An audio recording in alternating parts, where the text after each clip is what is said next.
We close our eyes now and let our minds drift back in time. We are floating above the ancient city of Rome, a city of 7 hills, of sprawling aqueducts that snake across the landscape, and of grand marble forums bustling with life. The year is 44 BCE, a pivotal moment in history, a point of no return for a man who shaped the destiny of an empire, and in turn, the course of Western civilization. This man is Gaius Julius Caesar, a name that echoes through the ages, a figure of immense ambition and unparalleled charisma. But tonight, we do not focus solely on his triumphs. Instead, we delve into the heart of a profound human drama, a tale of friendship and betrayal, of ambition and fear, and of the tragic end of a titan at the hands of those he considered friends. Our journey begins long before the fateful Ides of March. To understand the betrayal, we must first understand the man who was betrayed. Caesar was a military genius, a politician of extraordinary skill, and a populist who connected with the common people of Rome in a way few others ever had. He conquered Gaul, expanding the Roman Republic's territory to the Atlantic Ocean. He crossed the Rubicon, a daring act of defiance against the Senate that ignited a civil war. He emerged victorious, seizing control of the Republic and transforming it from a fragile democracy into an autocracy in all but name.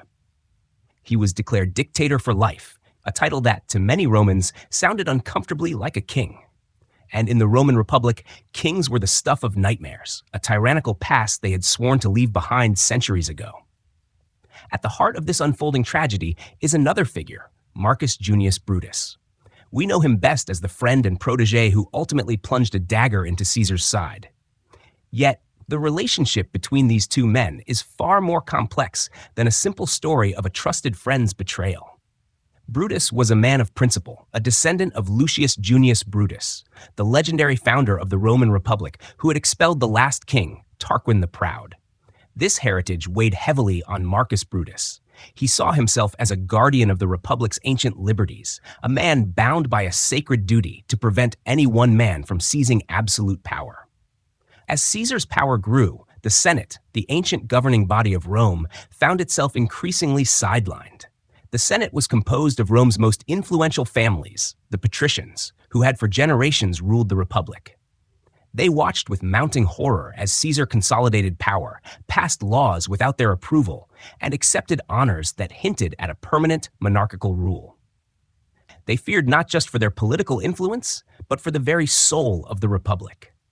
The fear was palpable, a cold dread that Rome was sliding back into the tyranny it had fought so hard to escape. This fear, this deep-seated anxiety about the Republic's future, becomes the fertile ground for conspiracy. The conspirators, a diverse group of senators and aristocrats, were united by their shared concern for liberty and their disdain for Caesar's perceived arrogance. They saw him as a threat to their way of life, a man whose ambition knew no bounds. And so they began to meet in secret, their whispers weaving a web of intrigue and plot. The goal was simple, yet audacious, to remove the dictator and restore the Republic.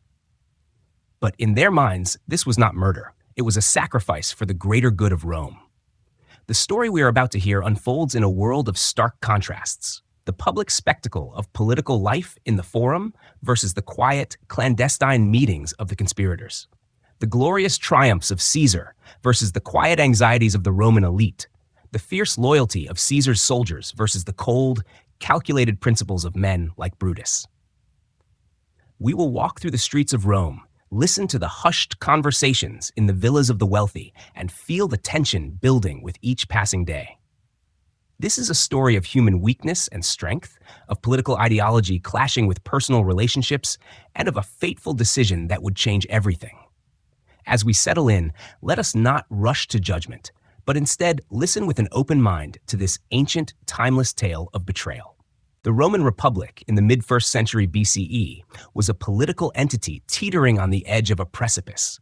For centuries, its governance had been a delicate, often tumultuous balance of power between the Senate, the aristocratic body that held traditional authority, and the popular assemblies, which represented the will of the Roman people.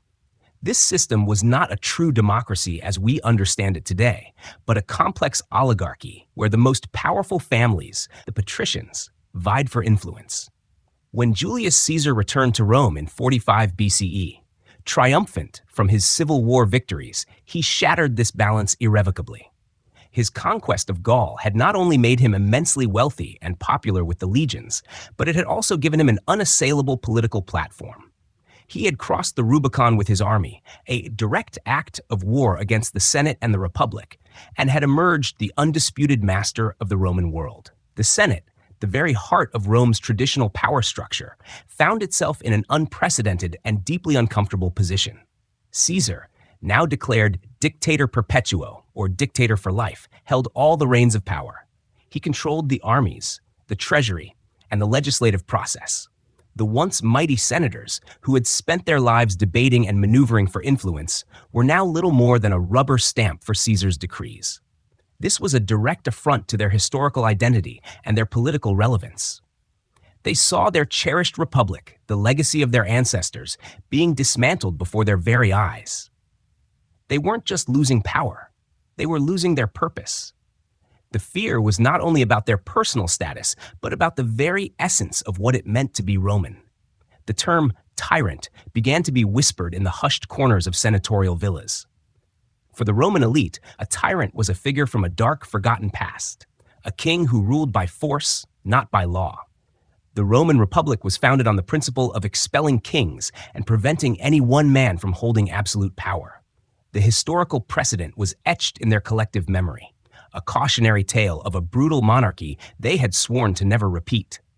Caesar's accumulation of titles, his reforms, and his almost regal bearing were all seen as steps toward the very tyranny their forebears had overthrown. The fear was not entirely irrational. Caesar was, in many ways, a king without a crown. He sat in a golden chair in the Senate. He wore a purple toga, colors and symbols associated with Roman monarchs, and he accepted honors that seemed to border on the divine. The Senate's fear of a return to monarchy was genuine and deeply rooted in their historical identity. Compounding this fear was Caesar's populist appeal. While the Senate saw him as a threat, the common people of Rome, the plebeians, saw him as a hero. He had enacted land reforms, distributed grain, and sponsored magnificent public games and building projects that created jobs and beautified the city. To the average Roman, Caesar was a benefactor, a man who cared for their welfare in a way the aloof, squabbling Senate never had. This created a dangerous divide. The Senate felt isolated, their political traditions and principles now seen as old-fashioned and out of touch by a populace that adored their new master. The more Caesar was loved by the masses, the more the Senate feared and resented him. They saw his popularity as a tool for his own power, a means to bypass their authority entirely. The political climate in Rome became incredibly tense. The air was thick with mistrust and conspiracy. Every decree from Caesar's hand, every honor bestowed upon him, every public appearance he made was scrutinized by the Senate for signs of monarchical ambition.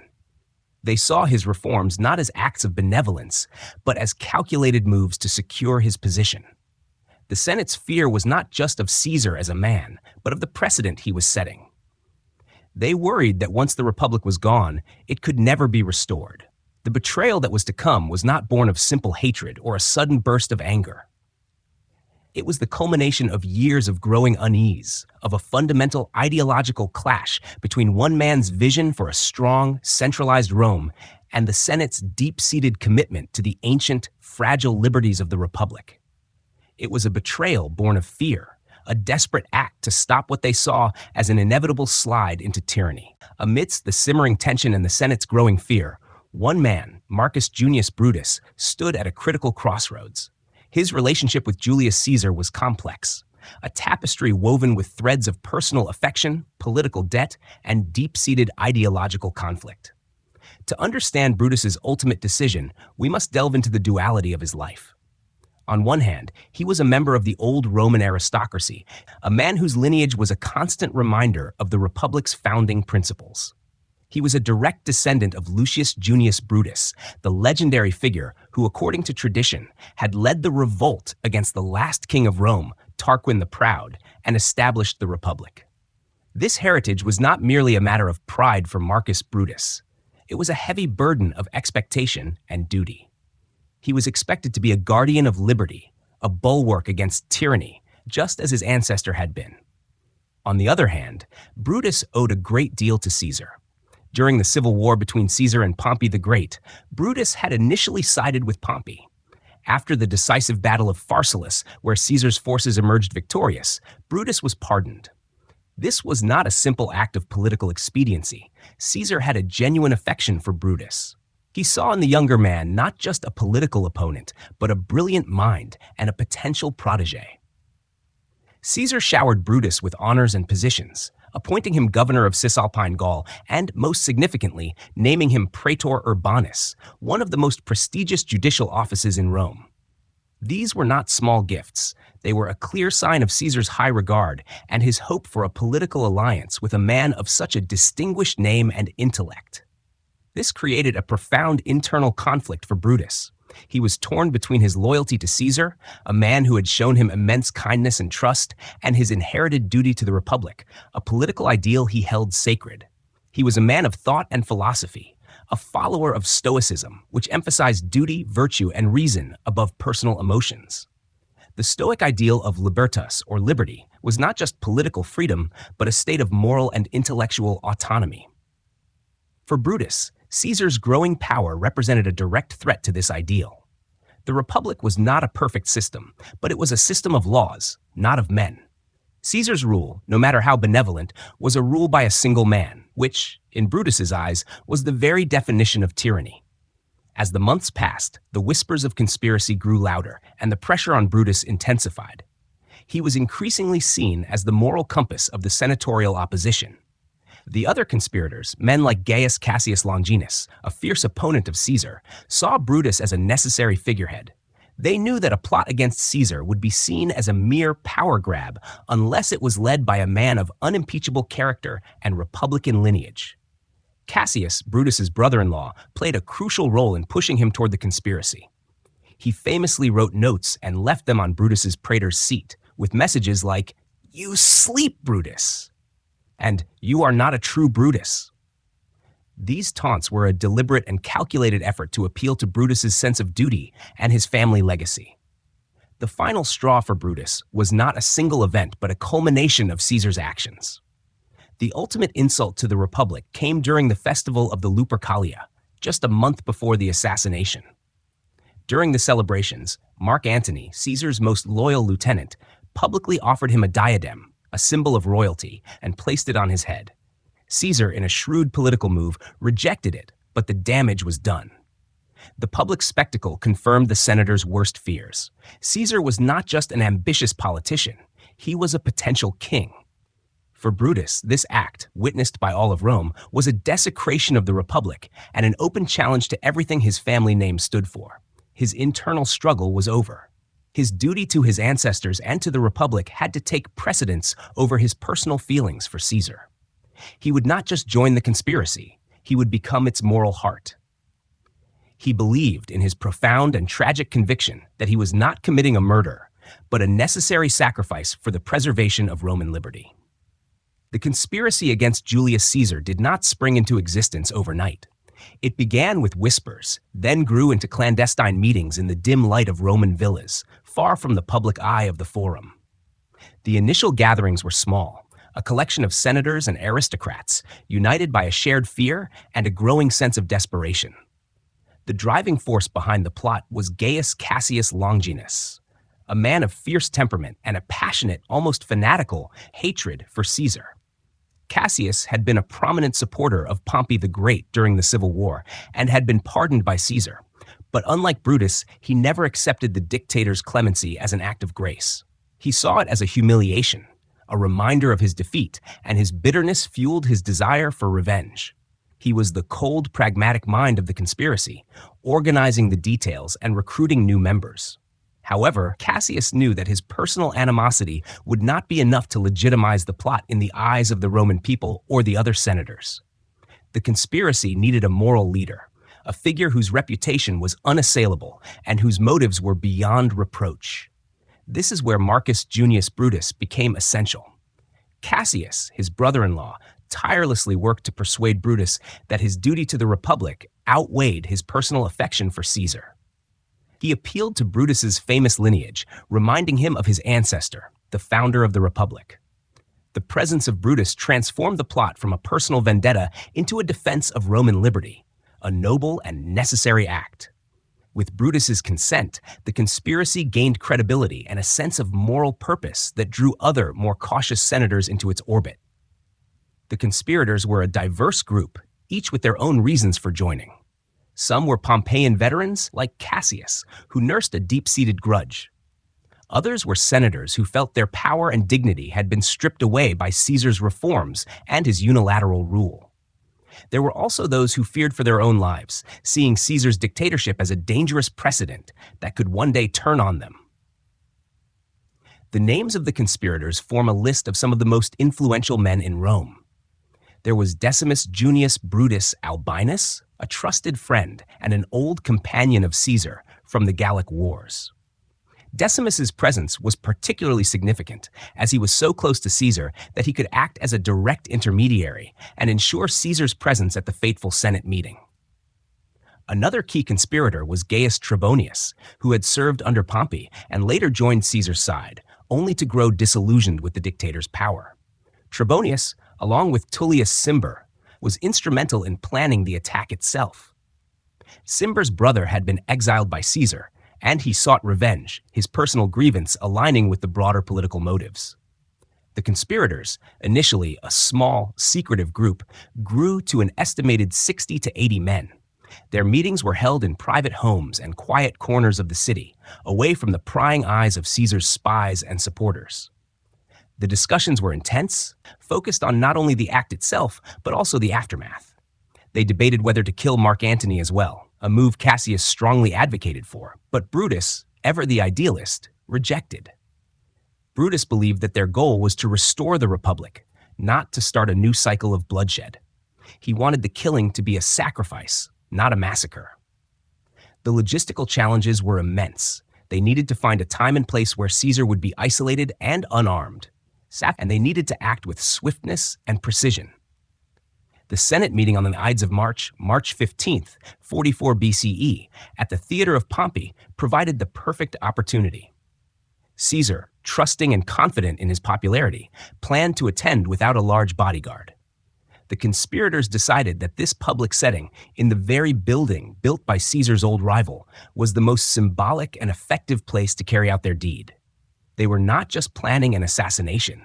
They were staging a dramatic public declaration of their intent to restore the Republic. The stage was set for one of the most famous betrayals in history.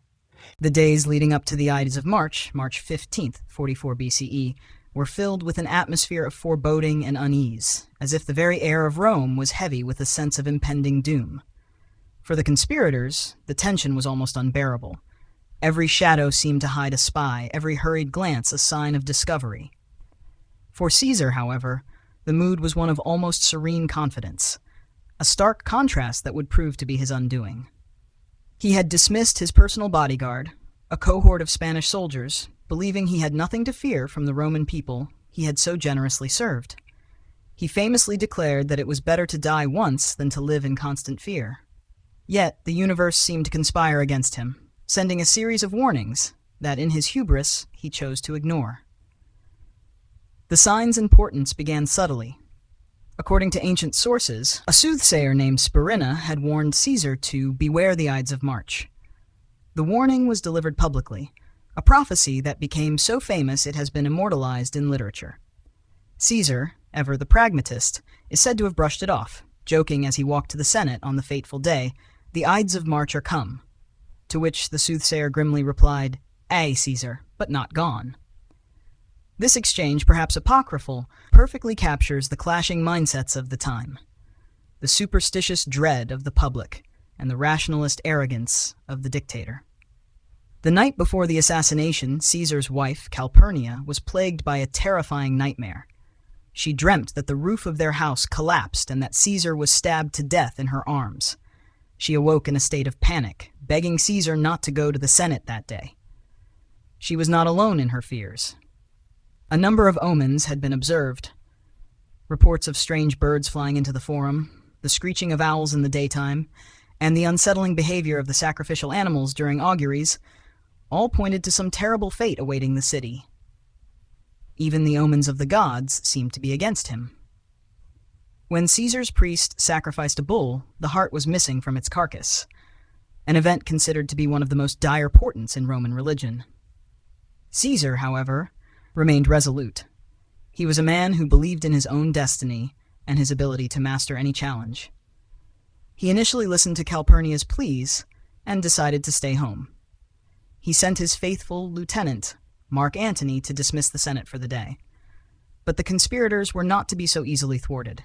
They had staked everything on this day, and the news of Caesar's absence sent a jolt of panic through their ranks. Their plan was unraveling. At this critical moment, one of the key conspirators, Decimus Junius Brutus Albinus, a man Caesar trusted implicitly, was dispatched to Caesar's house. Decimus, a skilled orator and a cunning diplomat, played on Caesar's pride and his sense of duty. He argued that Caesar's absence would make him look weak and cowardly. He convinced Caesar that the senators were waiting to give him new honors, and that he should not disappoint them. Lulled by Decimus's persuasive arguments, and perhaps swayed by his own confidence, Caesar changed his mind. He bid farewell to a tearful Calpurnia and set off for the Senate, his mind made up. As he made his way through the streets of Rome, another warning came in the form of a man named Artemidorus, a Greek teacher of rhetoric. Artemidorus had learned of the plot and had written down a detailed account of the conspiracy on a scroll. He pushed his way through the crowd, trying to hand the note directly to Caesar, but the dictator, ever popular and surrounded by a throng of well-wishers, did not have a chance to read it. He simply tucked the scroll into his toga, intending to read it later. The final, ignored warning was a tragic symbol of Caesar's confidence and the fatal flaws in his character that would lead to his demise. The stage was now set, and the dictator was walking directly into the trap that had been so meticulously laid for him. The Senate meeting on the Ides of March was not held in the traditional Senate House, or Curia, which was undergoing renovations. Instead, it was convened in the Curia Pompeiana, a large hall attached to the theater of Pompey. This location was heavy with symbolism. It was a space built and funded by Pompey the Great, Caesar's former ally and later his most bitter rival, whose statue still stood prominently at one end of the hall. It was here, in the shadow of his defeated adversary, that Caesar would meet his fate. As Caesar entered the hall, he was met by a group of senators, including the conspirators, who rose to greet him as a sign of respect. The atmosphere seemed, on the surface, to be one of normal senatorial business, but beneath the veneer of civility, a coil of tension was tightening with every passing moment. The conspirators had carefully planned their roles. The first to approach Caesar was Tullius Cimber, who had been tasked with a seemingly innocuous plea. He wanted Caesar to recall his exiled brother. This act was the signal. As Cimber knelt before Caesar, tugging at his toga and appealing to him, the other conspirators slowly gathered around. Caesar, growing impatient with Cimber's insistent pleas, pushed him away. It was at this moment that Cimber, in a final dramatic gesture, pulled down Caesar's toga from his shoulders, exposing his chest. This was the signal for the attack to begin. Servilius Casca, one of the conspirators, was the first to strike. He aimed a hesitant blow at Caesar's neck, a stroke that was clumsy and only grazed him. Caesar, reacting with surprise and anger, cried out in Latin, "Casca, you villain, what are you doing?" and grappled with the conspirator, seizing his arm. The hall erupted into chaos. The other senators, both those in on the plot and those who were not, were stunned and panicked. Some fled the building, while others stood frozen in fear. The conspirators, now emboldened, surged forward. Daggers, concealed within their togas, flashed in the light. They attacked Caesar from all sides, a frenzy of blades and bodies. The attack was not a single, decisive blow, but a chaotic, brutal assault. The plan was not for one man to be the executioner, but for every conspirator to play a part, so that the responsibility for the act was shared by all. This was meant to signify that the killing was not a personal murder, but a collective sacrifice for the Republic. Caesar, a seasoned warrior who had survived countless battles, initially fought back. He was a strong man, and in the confined space, he struggled against his attackers. He was still trying to fend them off when he saw a familiar face among them, the face of Marcus Junius Brutus. The sight of his friend and protege, dagger in hand among his assassins, was the final devastating blow. According to the ancient historian Suetonius, Caesar's last words were not the famous "et tu, Brute," and "you, Brutus," but rather the Greek phrase "kai su teknon," "you too, child." Whether he spoke in Latin or Greek, the meaning was the same, a final, heartbroken recognition of the ultimate betrayal. He ceased his struggle, pulled his toga over his face, and allowed the conspirators to finish their bloody work. The assassination was a frenzied, brutal act. He was stabbed 23 times. He fell at the foot of Pompey's statue, his blood staining the marble floor. In a final, morbidly symbolic moment, the founder of the Roman Republic, Lucius Junius Brutus, had been avenged by his descendant. The conspirators, their daggers dripping with blood, stood over his body, triumphant. They had done it. They had removed the tyrant. Brutus, his dagger still red, attempted to address the now empty hall, to proclaim their deed as a liberation. But there were few to hear him. The assassination was over, but the consequences of their actions were just beginning. The silence that followed the frenzied attack was deafening, a quiet that portended a storm of unimaginable fury. The immediate aftermath of the assassination was not the celebration of liberty the conspirators had envisioned. Instead, a deep and terrifying silence fell over the Curia Pompeiana. The conspirators, standing over Caesar's body, their daggers still in their hands, were initially frozen in a mixture of triumph and shock. Marcus Junius Brutus, attempting to seize the moment, held aloft his bloodied dagger and delivered a rousing speech to his fellow conspirators and the few senators who had remained, proclaiming that the Republic was now free. He then led the group, their faces grim but resolute, out into the Forum, expecting to be met by a cheering crowd of grateful Romans. What they found was not a celebration, but a city paralyzed by fear and confusion. The news spread like wildfire, carried by the fleeing senators and panicked citizens. Rome, a city of 1 million people, ground to a halt. The streets emptied. Shops were shuttered. The initial reaction of the Roman populace was not one of gratitude for their newfound freedom, but one of terror. They did not know who was next. Would this be the beginning of a bloody purge? Would another civil war erupt?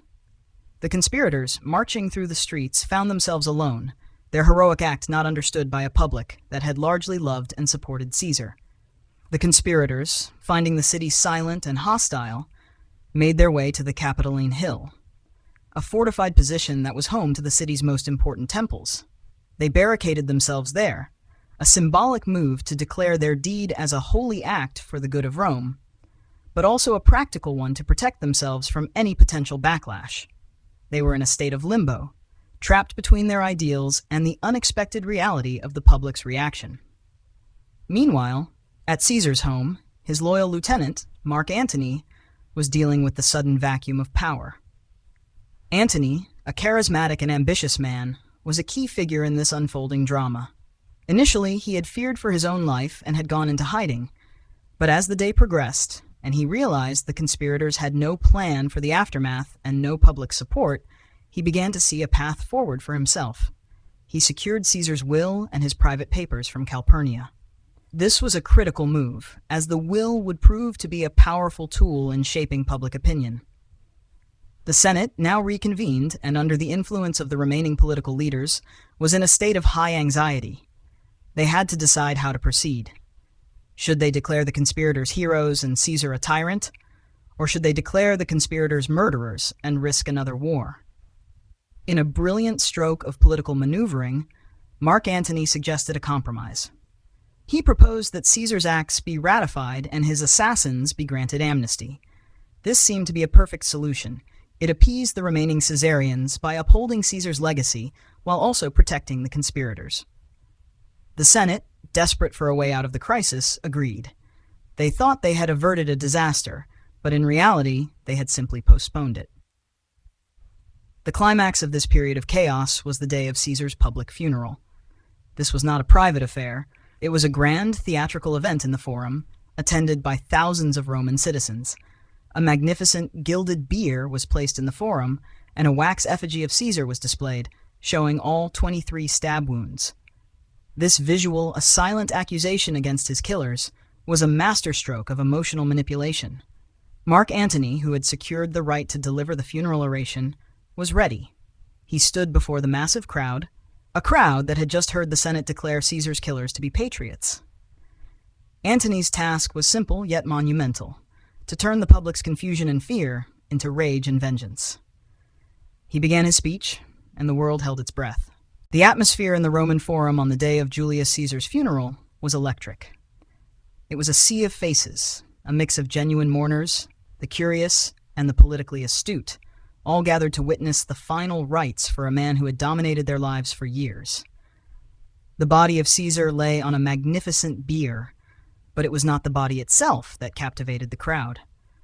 A wax effigy had been placed atop it, a gruesome and realistic rendering of the dictator, showing all 23 of the wounds he had sustained. This silent visual was more powerful than any speech, a constant, visceral reminder of the violence of the act.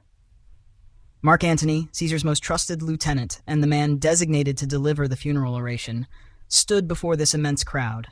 He was a master of rhetoric and theatricality. His speech, as recorded by the historian Plutarch, began not with fire and fury, but with calm, measured words, a facade of respect for the Senate and the conspirators. He began by praising the assassins as honorable men, a phrase he would repeat with increasing irony. He reminded the crowd of the Senate's decree, the very amnesty that had granted the conspirators their freedom. He was setting a trap, and the crowd, initially silent and respectful, was slowly being drawn into it. Antony's speech was a masterpiece of psychological manipulation. He didn't directly accuse the conspirators of murder. Instead, he simply laid out the facts, but with an emotional weight that was impossible to ignore. He read from Caesar's will, a document that revealed the dictator's immense generosity. Caesar had bequeathed a significant sum of money to every Roman citizen and had left his extensive gardens on the other side of the Tiber River as a public park for all to enjoy. This was a revelation that hit the Roman populace hard. They had thought of Caesar as a benevolent dictator, but this confirmed it. He was a man who had loved them, a man who had cared for their welfare. The conspirators, who had claimed to kill him for the good of the Republic, had killed a benefactor of the people. As Antony's words sank in, he began to turn the screw. He spoke of Caesar's military triumphs and his service to Rome. He recalled how Caesar had wept when he saw the statue of Alexander the Great at a young age, mourning that he had accomplished nothing. Antony then began to read a list of the honors the Senate had bestowed upon Caesar, the very honors that had been used as evidence of his tyrannical ambitions. He held up a blood-stained toga, said to be the very one Caesar wore on the Ides of March, and pointed out each of the stab wounds, connecting them to the names of the conspirators. The crowd, which had been slowly shifting from confusion to sorrow, now began to murmur with anger. The climax of the speech was pure theater. Antony, overcome with feigned emotion, descended from the speaker's platform and knelt beside Caesar's body. He lifted the wax effigy for all to see, a silent, gruesome testament to the brutality of the act. He then spoke of the ultimate irony. The man who had conquered the world had been killed in the heart of Rome by his supposed friends. The dam of emotion broke. The crowd, no longer a collection of individuals, became a single, enraged mob. They roared for vengeance. The conspirators, watching from the Capitoline Hill, must have felt a cold dread as they heard the change in the crowd's tone. The amnesty, which had seemed like a victory, was now worthless.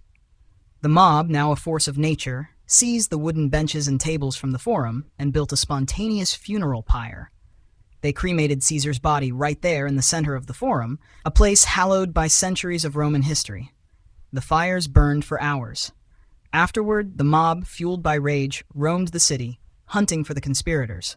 Their villas were attacked, and they were forced to flee for their lives.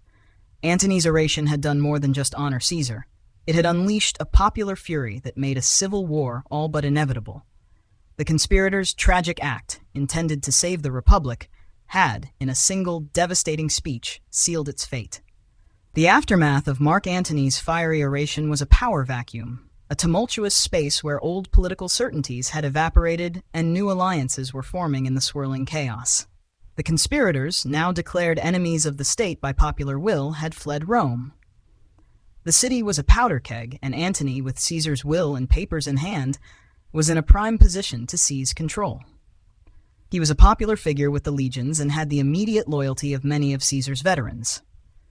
He began to consolidate his power, positioning himself as the rightful heir to Caesar's legacy.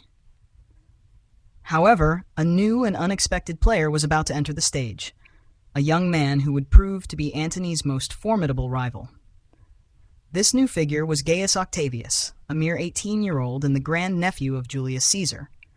In Caesar's will, which Antony had so effectively used to stir the people, Octavius was not only adopted as Caesar's son, but also named as his primary heir.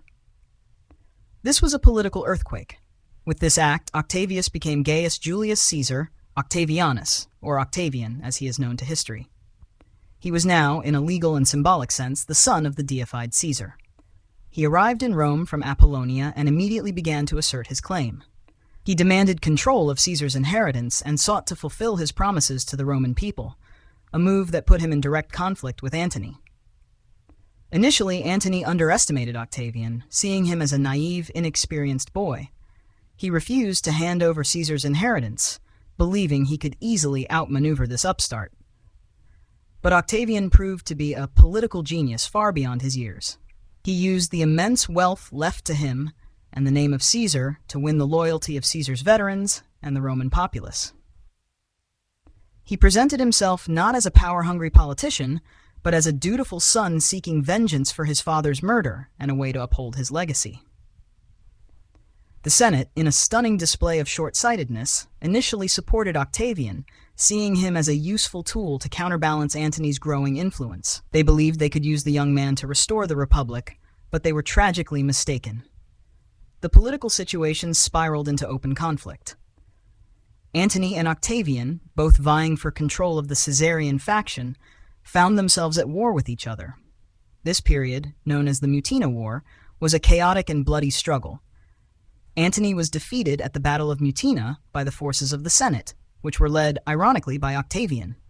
However, the Senate's plan backfired spectacularly. After his victory, Octavian marched on Rome, not to restore the Republic, but to demand the consulship for himself. He was now a military power in his own right, and the Senate was forced to concede to his demands. The true end of the Republic came not with Caesar's death, but with the formation of the Second Triumvirate. Realizing they could not defeat each other, Octavian and Antony, along with another powerful Caesarian supporter, Marcus Aemilius Lepidus, met to forge an alliance. They formally created the Triumvirate, a three-man dictatorship for the restoration of the Republic. This was a cynical and brutal act.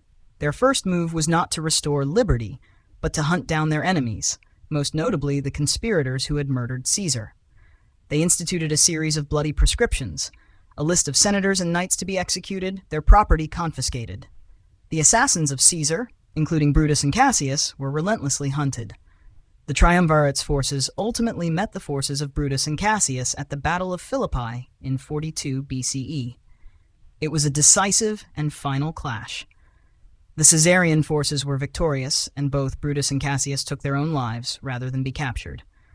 With their deaths, the last vestiges of the Republic's old guard were extinguished.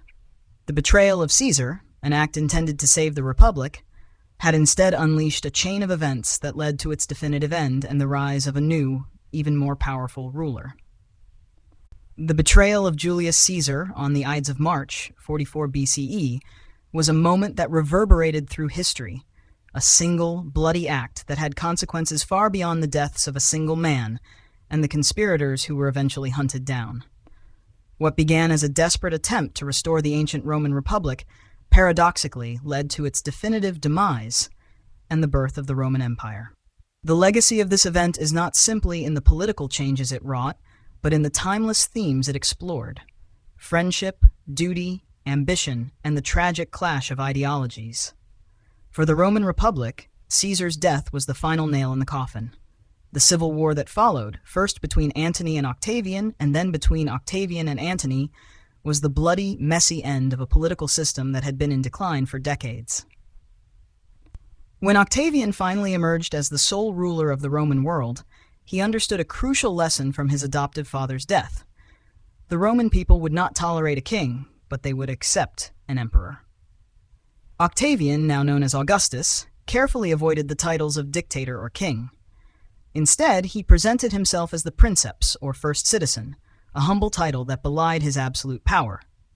He maintained the facade of the Republic, keeping the Senate in place and holding elections, but all real power rested with him. The betrayal of Caesar, intended to prevent the rise of a single ruler, had simply paved the way for a more cunning and permanent form of autocracy. Augustus learned from Caesar's mistakes, and in doing so, he cemented his own power and founded a dynasty that would last for centuries. The legacy of the assassination also deeply impacted the conspirators themselves. For Marcus Junius Brutus, the betrayal was not an act of political expediency, but a profound moral choice. His famous, tragic conviction that he was acting for the greater good of Rome became his enduring historical image. He is not remembered as a murderer, but as the last champion of a dying republic. His final words, as he fell upon his sword after the Battle of Philippi, lamented his failed attempt, but not his cause.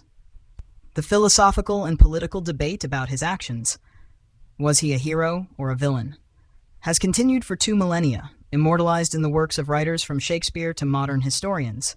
Brutus became a symbol of the idealist who is willing to sacrifice a friend for a principle, a figure of both admiration and tragedy.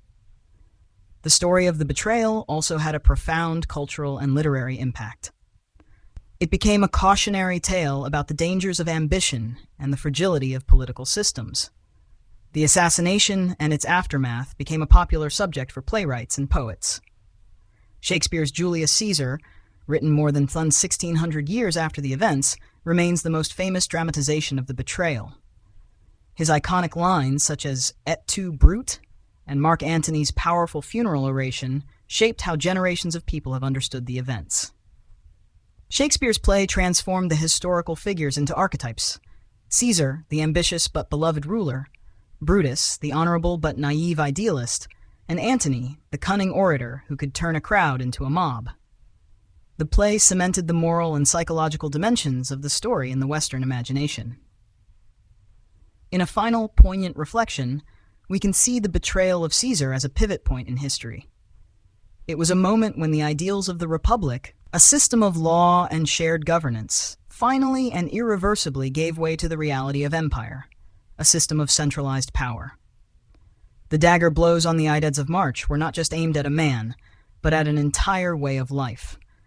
The conspirators, in their haste and short-sightedness, failed to realize that the Republic was not a building that could be saved by removing a single stone. It was a structure built on a foundation of customs and traditions that had been eroding for decades. Caesar was not the cause of the Republic's decay. He was a symptom of it. The betrayal, meant to be a cure, was ultimately the final act of a long, slow death. It is a story that reminds us that even with the best of intentions, human actions can have unintended and catastrophic consequences, forever changing the course of history.